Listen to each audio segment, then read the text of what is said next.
Welcome to Kenton's videos. Enjoy the video. You start by limiting noise. Pick 10 to 30 stocks tied to a theme or sector and put them in a watch list. Once done, enable real-time news feeds and price/volume alerts so you don't miss the trigger. Next, run intraday scanners for unusual volume, strong relative strength, and low float. These are early objective signs that a breakout could be forming.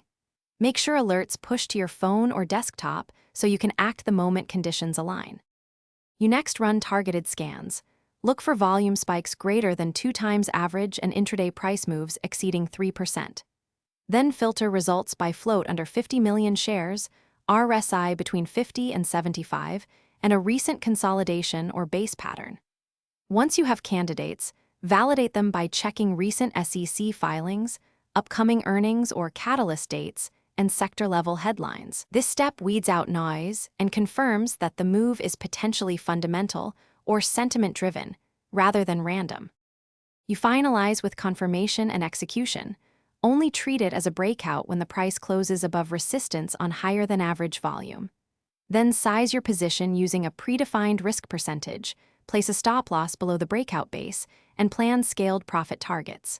Once filled, monitor news flow and volume for follow-through. If the breakout fails, cut size quickly, review whether you missed negative catalysts, and tighten your scanner threshold.